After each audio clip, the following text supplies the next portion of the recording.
Hello friends, welcome back to the channel knowledge भाई जी। कैसे हैं आप सभी लोग? आप सभी का स्वागत करता हूं फिर से अपने चैनल पर। आज हम इस वीडियो में एआईबी के प्रैक्टिस के लिए डेली कुछ इम्पोर्टेंट एमसीक्यू को डिस्कस करेंगे जो आपके एग्ज़ाम के लिए काफ़ी हेल्पफुल होने वाले हैं। तो इसी तरीके की और वीडियोस के लिए आप हमारे चैनल पर जुड़ जाइए और इस वीडियो में हम अच्छे से एआईबी की प्रिपरेशन करेंगे। तो गाइस स्टार्ट करते हैं और चलते हैं अपने इम्पोर्टेंट प्रश्न पर। सबसे पहला प्रश्न हमने लिया है जो सब्जेक्ट है आर्बिट्रेशन डिस्प्यूट रेजोल्यूशन से, जिसे हम हिंदी में कहते हैं वैकल्पिक विवाद समाधान। यानी कि इसका पहला प्रश्न क्या है जो हमें डिस्कस करना है, जो हमारे एआईबी में पूछा जा सकता है। इसको मैं रीड आउट करता हूं फिर आपको एक्सप्लेन करूंगा। प्रश्न यह है कि एक मध्यस्थ न्यायाधिकरण आमतौर पर शामिल होना चाहिए इन सभी ऑप्शंस में से किस ऑप्शन के अंदर शामिल होना चाहिए। यानी कि आर्बिट्रेशन ट्रिब्यूनल आमतौर पर किस चीज को शामिल करते हैं। सबसे पहला ऑप्शन है हमारा एकमात्र मध्यस्थ, यानी कि एक सोल आर्बिट्रेटर। दूसरा ऑप्शन है तीन मध्यस्थ, यानी कि थ्री आर्बिट्रेटर। थर्ड ऑप्शन है मध्यस्थता की कोई भी संख्या, यानी कि कोई भी इवन नंबर ऑफ आर्बिट्रेटर। अगला ऑप्शन है हमारा मध्यस्थताओं की कोई भी विषम संख्या, यानी कि ओड नंबर ऑफ आर्बिट्रेटर।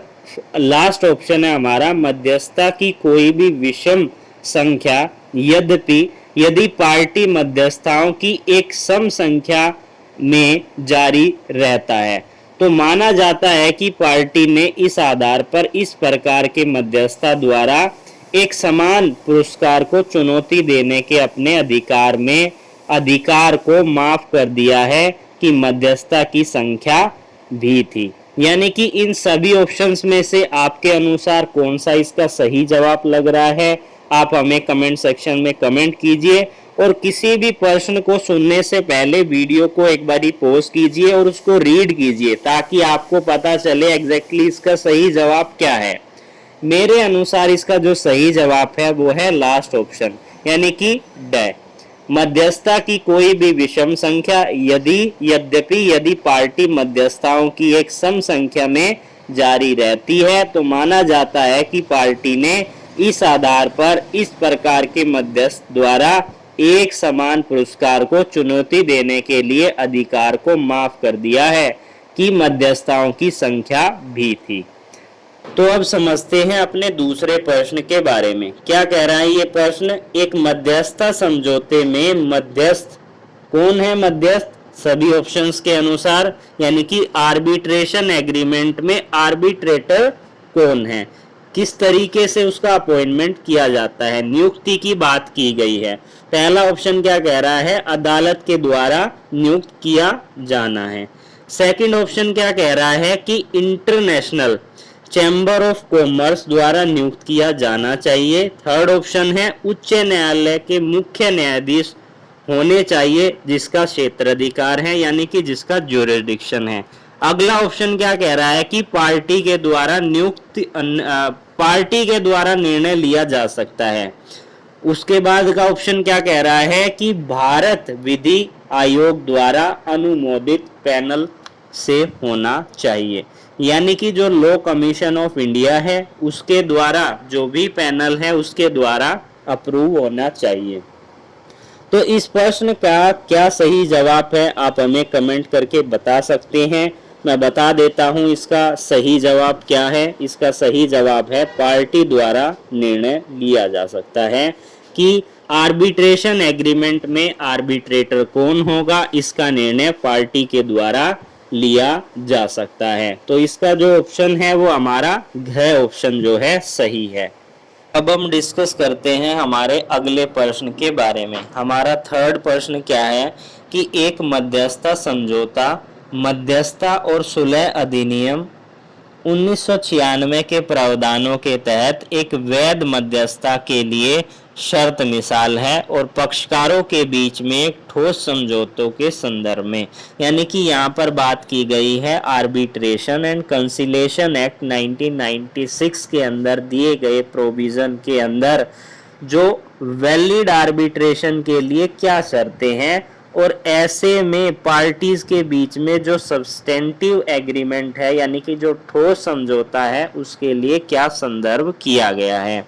ये सभी ऑप्शन हैं, इसको हम रीड करते हैं। सबसे पहला ऑप्शन क्या कह रहा है कि मध्यस्थता समझौतों को ठोस समझौतों को संदर्भित करने वाला एक अलग समझौता होना चाहिए, यानी कि यहाँ पर बात की गई है आर्बिट्रेशन एग्रीमेंट सेपरेट एग्रीमेंट हो और वो सब्सटेंटिव एग्रीमेंट को रेफर किया गया हो। सेकंड ऑप्शन क्या कह रहा है कि मध्यस्थता समझौता ठोस समझौतों का एक खंड हो सकता है, यानी कि आर्बिट्रेशन एग्रीमेंट क्या है, सब्सटेंटिव एग्रीमेंट का क्लोज हो सकता है। सब्सटेंटिव यानी कि ठोस, एग्रीमेंट यानी कि समझौता।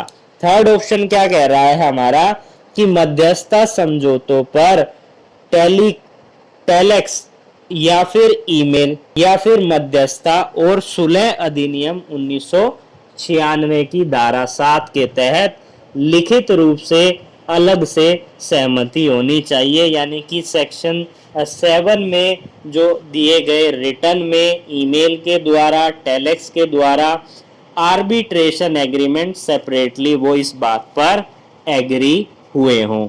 बात करें अपने नेक्स्ट ऑप्शन के बारे में। नेक्स्ट ऑप्शन क्या कह रहा है कि मध्यस्थता समझौतों को उच्च न्यायालय में पंजीकरण एक अलग समझौता होना चाहिए, यानी कि यहाँ पर बात की गई है आर्बिट्रेशन एग्रीमेंट सेपरेट एग्रीमेंट हो और वो रजिस्टर्ड हो हाई कोर्ट के साथ। नेक्स्ट ऑप्शन है मध्यस्थता समझौतों को नोटरी द्वारा नोटरी किया गया एक अलग समझौता होना चाहिए, यानी कि आर्बिट्रेशन एग्रीमेंट सेपरेट एग्रीमेंट हो और वो नोटराइज हो नोटरी के द्वारा। तो आपके अनुसार इसका कौन सा सही जवाब है? इसका सही जवाब है हमारा बी ऑप्शन, यानी कि ख, मध्यस्थता समझौता ठोस समझौतों का एक खंड हो सकता है। अब हम बात करते हैं हमारे अगले प्रश्न के बारे में। प्रश्न नंबर 4, मध्यस्थता और सुलह अधिनियम 1996 के तहत एक घरेलू मध्यस्थता के लिए प्रक्रिया के नियम, यानी कि यहाँ पर बात की गई है कि आर्बिट्रेशन एंड कंसिलिएशन एक्ट 1996 के अंडर डोमेस्टिक आर्बिट्रेशन के लिए क्या रूल ऑफ प्रोसीजर बताए गए हैं। पहला ऑप्शन है पार्टी द्वारा चुना जा सकता है धारा 18 की आवश्यकता के अधीन, यानी कि सेक्शन 18 जिसके लिए रिक्वायर्ड विषय हैं उनके अनुसार पार्टी चूज कर सकती है। सेकंड ऑप्शन है केवल मध्यस्थता अधिनियम द्वारा निर्धारित किया जा सकता है, यानी कि आर्बिट्रल ट्रिब्यूनल के द्वारा यहाँ पर निर्धारित किया जा सकता है। थर्ड ऑप्शन है समक्ष क्षेत्राधिकार न्यायालय द्वारा निर्धारित किया जा सकता है। यहाँ पर बात की गई है सक्षम क्षेत्राधिकार, यानी कि जो कॉम्पिटेंट कोर्ट है उसके द्वारा निर्धारण किया जा सकता है। नेक्स्ट ऑप्शन क्या कह रहा है कि न्यूयॉर्क कन्वेंशन या जनेवा कन्वेंशन के द्वारा निर्धारण प्रक्रियाओं के अनुसार होना चाहिए। नेक्स्ट ऑप्शन है विधि आयोग द्वारा निर्धारित प्रक्रियाओं के अनुसार होना चाहिए, यानी कि जो लॉ कमीशन है उसके द्वारा प्रिस्क्राइब किए गए प्रोसीजर के अनुसार होना चाहिए। तो आपके अनुसार इसका सही जवाब क्या है? मेरे अनुसार इसका सही जवाब है हमारा फर्स्ट ऑप्शन, यानी पार्टी द्वारा चुना जा सकता है धारा 18 की आवश्यकताओं के अधीन। अब हम बात करते हैं हमारे अगले प्रश्न के बारे में।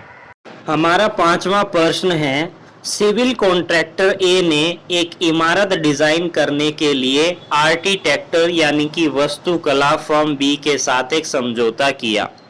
इसके अलावा एक ही इमारत में एक माल के डिजाइन के संबंध में सभी माल को एक और आर्किटेक्टर यानी कि वास्तुकला फर्म सी को उप अनुबंध किया गया।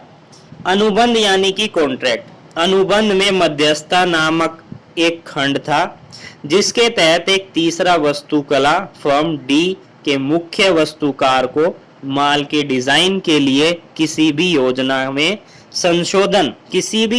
के संशोधन के संबंध में किसी भी कठिनाइयों को दूर करने की शक्ति थी। पक्षकारों ने मध्यस्थता एवं सुलह अधिनियम 1996 की धारा 9 के तहत अंतरिम आदेश पारित करने की मांग की। क्या पार्टी सफल होगी?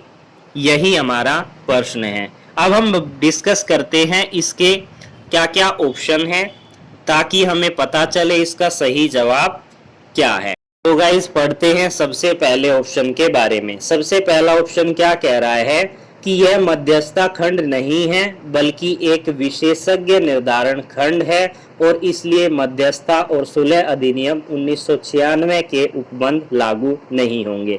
ये क्या कह रहा है कि आर्बिट्रेशन क्लोज यहाँ पर अप्लाई नहीं होगा क्योंकि ये आर्बिट्रेशन क्लोज नहीं है, ये एक्सपर्ट डिटर्मिनेशन क्लोज है, इसलिए ये आर्बिट्रेशन एंड कंसिलिएशन एक्ट 1996 में अप्लीकेबल लागू नहीं होगा। सेकंड ऑप्शन क्या कह रहा है कि धारा 9 के अंतर्गत एक अंतरिम आदेश परिस्थिति के आधार पर संभव होगा, यानी कि इंटरिम ऑर्डर होगा, लेकिन सेक्शन 9 के अनुसार वो कब होगा?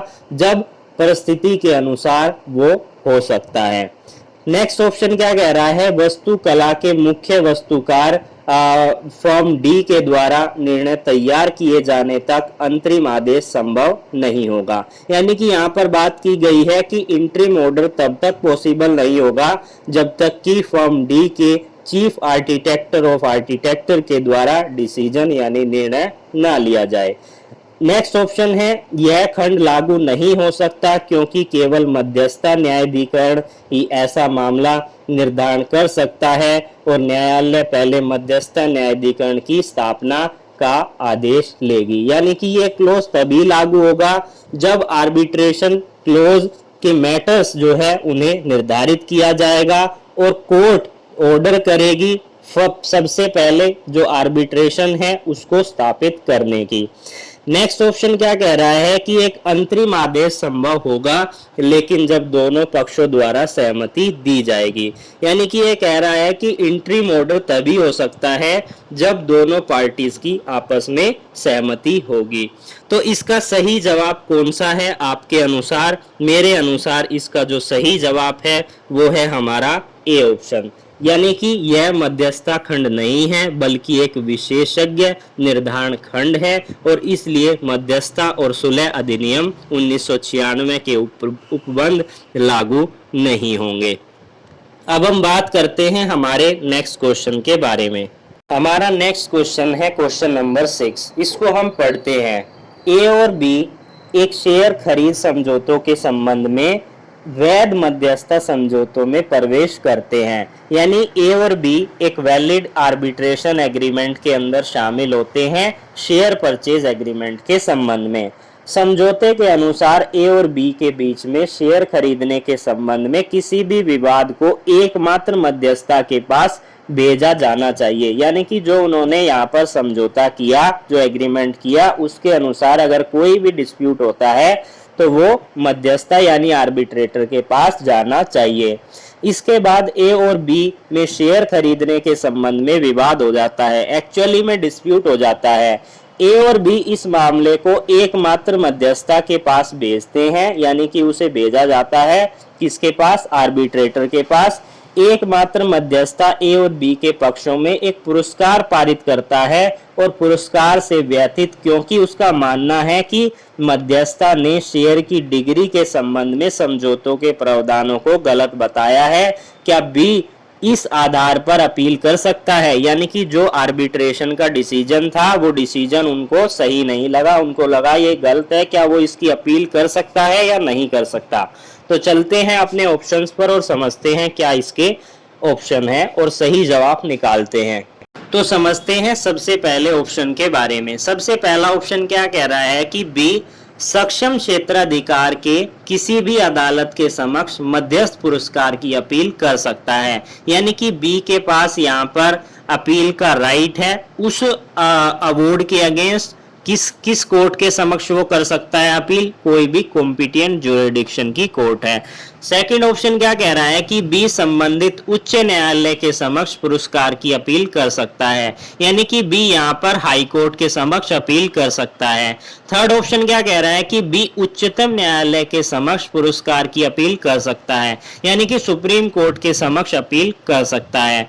नेक्स्ट ऑप्शन क्या कहता है कि बी पंचायत अपीलीय अधिकरण के समक्ष पुरस्कार की अपील कर सकता है, यानी कि जो अपीलेंट ट्रिब्यूनल है उसके समक्ष अपील की जा सकती है। लास्ट ऑप्शन है कि यहां पर अपील का राइट नहीं है, यानी कि पुरस्कार की अपील नहीं कर सकता, उसके पास अपील का राइट नहीं है। तो आपके अनुसार इसका सही जवाब कौन सा है, आप वीडियो को पॉज करके हमें कमेंट कीजिएगा। इसका सही जवाब है हमारा लास्ट ऑप्शन, क्योंकि हमने जब पूरे जो हमारे क्वेश्चन को पढ़ा तो उससे हमें पता चल रहा है कि आर्बिट्रेशन की अपील यहां पर नहीं की जा सकती। अब हम बात करते हैं अपने नेक्स्ट क्वेश्चन की। समझते हैं क्वेश्चन नंबर 7 को।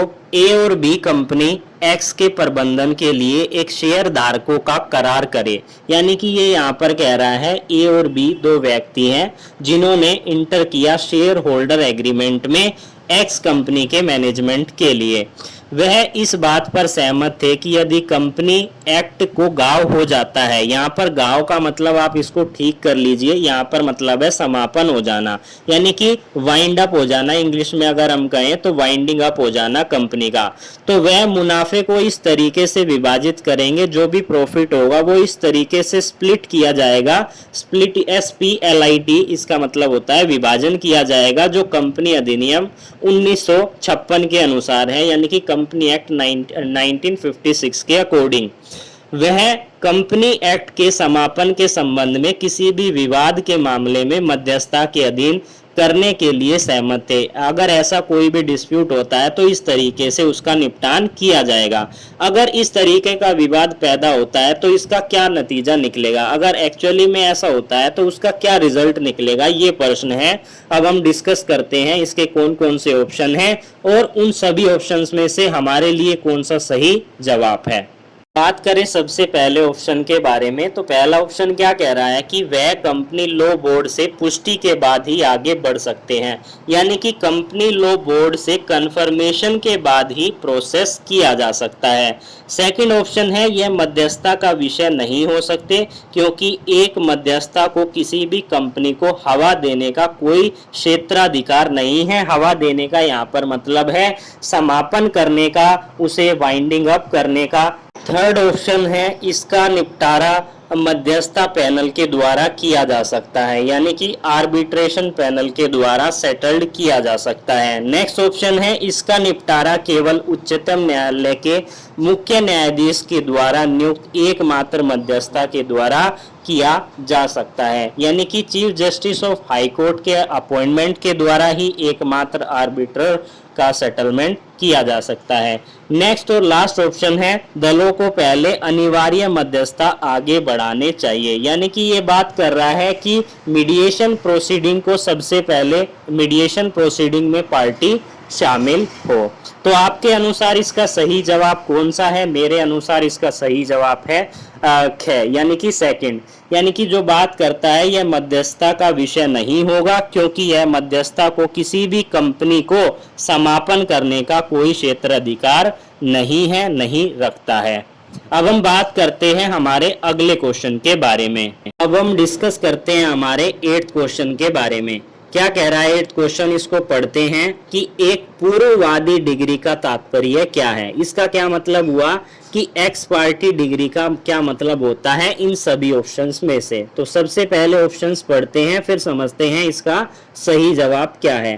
पहला ऑप्शन क्या कह रहा है कि वादी अदालत में मौजूद नहीं था और इसलिए फरमान सादे और प्रतिवादी तर्क के आधार पर पारित किया गया, या उसके नेता का यहाँ पर मतलब होता है उसके जो प्लीडर है उसकी बात की जा रही है, यानी कि यहाँ पर क्या कहा गया है फर्स्ट ऑप्शन में कि प्लेंटिफ प्रेजेंट नहीं था कोर्ट में, इसलिए डिग्री पास कर दी गई डिफेंडेंट के बेसिस पर और उसके प्लीडर की आर्ग्यूमेंट के बेसिस पर। सेकंड ऑप्शन क्या कह रहा है कि एक समान अदालत के तहत कई दलों के विरुद्ध पारित एक डिग्री, यानी कि कॉमन ऑर्डर था और उसके अगेंस्ट सेवरल पार्टीज थी और डिग्री पास कर देना, क्या वो एक्स पार्टी ऑर्डर है, क्या वो पूर्ववादी डिग्री कहलाएगी। थर्ड ऑप्शन है न्यायालय के प्रतिवादी की उपस्थिति के बिना पारित एक डिग्री, यानी कि यहाँ पर बात की गई है कि कोर्ट में डिफेंडेंट प्रेजेंट नहीं है, बिना उसकी प्रेजेंस के डिग्री पास कर देना, ना उसका प्लीडर प्रेजेंट है और डिग्री पास कर देना, क्या उसे एक्स पार्टी डिग्री कहेंगे। नेक्स्ट ऑप्शन है एक प्रतिवादी के विरुद्ध केवल एक डिग्री पारित की गई जब किसी मामले में कई प्रतिवादी थे, यानी कि यहाँ पर बात की गई है कि सेवरल डिफेंडेंट थे किसी केस में, लेकिन एक डिफेंडेंट के अगेंस्ट डिग्री पास कर देना, क्या हम इसे एक्स पार्टी डिग्री पूर्ववादी डिग्री कहेंगे। लास्ट ऑप्शन है सीमा द्वारा वर्जित किए जाने के आधार पर वाद को बर्खास्त कर देना, यानी कि लिमिटेशन बार्ड कर रही थी, इस आधार पर इस ग्राउंड पर शूट को डिसमिस कर दिया गया, वाद को जो है बर्खास्त कर दिया गया। तो आपके अनुसार इसका कौन सा सही जवाब है। मेरे अनुसार इसका थर्ड ऑप्शन यानी कि ग ऑप्शन बिल्कुल सही है। न्यायालय में प्रतिवादी की उपस्थिति के बिना पारित एक डिग्री को एक्स पार्टी डिग्री यानी कि पूर्ववादी डिग्री कहते हैं। अब हम डिस्कस करते हैं हमारे अगले क्वेश्चन के बारे में। तो समझते हैं क्वेश्चन नंबर 9 को, पढ़ते हैं। सीमा अधिनियम 1963 विभिन्न प्रकार की कार्रवाइयों के लिए सीमा अवधि निर्धारित करती है। एक कार्रवाई के लिए जो विशेष रूप से कार्यक्रम में प्रदान नहीं किया जाता, यानी कि यहाँ पर बात की गई है लिमिटेशन एक्ट 1963 की, जिसमें कि कुछ लिमिटेशन बताई गई हैं वेरियस टाइप ऑफ प्रोसीडिंग के लिए। तो वो क्या लिमिटेशन बताई गई हैं। पहला ऑप्शन है सीमा की अवधि उस दिन से 5 साल है जिस दिन मुकदमा करने या लागू करने का अधिकार अर्जित होता है। अर्जित होने का मतलब होता है उसका right to sue and apply accrues. Second option है कोई सीमा अवधि नहीं है। थर्ड ऑप्शन है सीमा की अवधि उस दिन से 10 वर्ष है जिस दिन मुकदमा करने या फिर आवेदन करने का अधिकार अर्जित होता है। नेक्स्ट ऑप्शन है सीमा की अवधि उस दिन से 3 वर्ष है जिस दिन मुकदमा करने या आवेदन करने का अधिकार अर्जित होता है। नेक्स्ट ऑप्शन है सीमा की अवधि ऐसी है जितनी किसी उच्च न्यायालय के द्वारा निर्धारित की जा सकती है। तो आपके अनुसार इसका सही जवाब कौन सा है। मेरे अनुसार इसका सही जवाब है फोर्थ, यानी कि सीमा की अवधि उस दिन से 3 वर्ष है जिस दिन मुकदमा करने या आवेदन करने का अधिकार अर्जित होता है। अब हम बात करते हैं हमारे अगले क्वेश्चन के बारे में। अब समझते हैं 10th क्वेश्चन को, जो बात करता है कि एक अदालत अंतरिम और वर्ताकारी आदेश पारित कर सकती है। अब यहाँ पर हमें 2 टर्म समझनी है। पहली तो अंतरिम, जिसका मतलब होता है इंग्लिश में इंटरिम, और दूसरा है या तो वर्ताकारी आदेश यानी कि इंट्रालोकेटरी ऑर्डर। क्वेश्चन यह है कि अदालत कब इंटरिम और इंटरलोकेटरी ऑर्डर पास कर सकती है। सबसे पहला ऑप्शन क्या कह रहा है कि किसी भी पक्ष को दावे के बाद या फिर भाग से वापस लेने देना, यानी कि यहाँ पर बात की गई है कि ये पार्टी शूट के अंदर पार्टी अपने जो राइट है उसको विड्रॉ कर ले, क्लेम करने के राइट को या पार्ट को विड्रॉ कर ले। सेकंड ऑप्शन है वाद के अंतरिम निपटान तक पक्षकारों के अधिकार की रक्षा करना, यानी कि ये बात कर रहा है कि पार्टी के जो राइट है, अधिकार है, उनको प्रोटेक्शन दी जाए जब तक कि शूट यानी कि वाद में फाइनल डिस्पोजल ना हो जाए। थर्ड ऑप्शन क्या कह रहा है कि पक्षकारों को उच्च न्यायालय में अपील करने की अनुमति देना, यानी कि इंट्रालोकेटरी ऑर्डर जो है वो क्या करता है कि क्या पार्टी को अपील करने का राइट देता है हाई कोर्ट में। बात करें नेक्स्ट ऑप्शन की, तो नेक्स्ट ऑप्शन क्या है, न्यायालय को किसी भी गवाहों को जांच करने की अनुमति देना ताकि वह निर्णय सुना सके, यानी कि ये बात कर रहा है कि यानी कि जो गवाह होते हैं उनको एग्जामिन करने का राइट दिया जा सके ताकि यहाँ पर जजमेंट दी जा सके। क्या उसे इंट्रालोकेटरी या फिर इंटरिम ऑर्डर कहेंगे। बात करते हैं अगले ऑप्शन के बारे में कि वाद में क्रॉस ऑब्जेक्शन दाखिल करने की अनुमति देना, यानी कि शूट चल रहा है उसमें पार्टियों क्या कर देना कि आप क्रॉस ऑब्जेक्शन कर सकते हैं। क्या हम उसे इंटरिम या फिर इंटरलोकेटरी ऑर्डर कहेंगे। तो आपके अनुसार कौन सा इसका सही जवाब है। मेरे अनुसार इसका जो ख है यानी कि सेकंड ऑप्शन जो है बिल्कुल सही जवाब है।